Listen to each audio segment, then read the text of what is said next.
नमस्कार दोस्तों, आज की कहानी एक माँ और बेटे की कहानी है। जैसा कि नाम है माँ, माँ की ममता का कोई मोल नहीं है। कोई भी माँ का प्रसंग पढ़े वह कहानी आपके दिल को झंझोर कर देगी। यह कहानी माँ का बेटे के प्रति प्रेम पर आधारित है। जब बच्चे माँ का प्रेम समझने लगते हैं तब तक बहुत देर हो जाती है। दिलराज के जीवन में भी एक बहुत बड़ा बदलाव आया।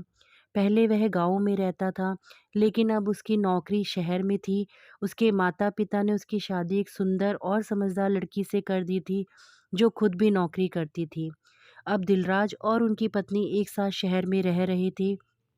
कुछ सालों बाद दिलराज के पिताजी का निधन हो गया। अब उनकी माँ एकाकी हो गई। फिर कुछ समय बाद दिलराज ने अपनी माँ को शहर में आने के लिए कहा। शहर में आकर दिलराज की माँ का जो है मन नहीं लगता था, लेकिन एक माँ की प्राथमिकता हमेशा उनके बच्चे होते हैं, उनके बेटे की खुशी होती है।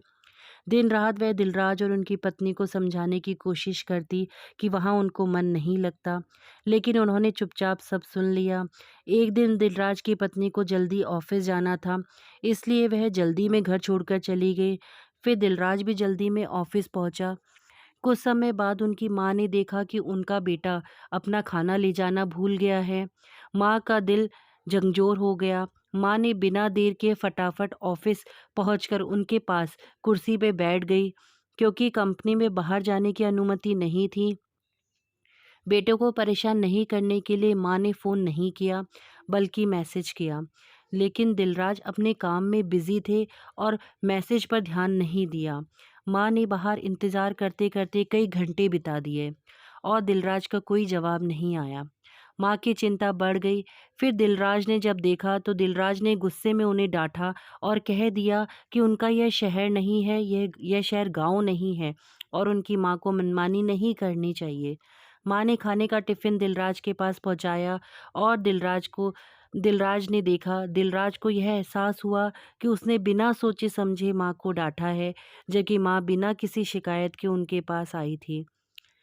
दिल झंझोर होने के बाद वह अपने किए गए आचरण पर पछतावा करते हुए अपनी माँ के लिए बेहतर तरीके से देखभाल करने लगे। इसके बाद माँ को भी शहर अच्छा लगने लगा। जो बच्चा बड़ा होकर माँ और पिता का सम्मान और आदर करते हैं, उनके घर में हमेशा शांति रहती है।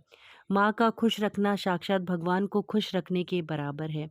और हाँ दोस्तों, ये सच्चाई है कि जो अपने माँ-बापों की सेवा करते हैं, अपने माँ-बापों को हमेशा खुश रखते हैं, उनको हमेशा भगवान का आशीर्वाद प्राप्त होता है। धन्यवाद।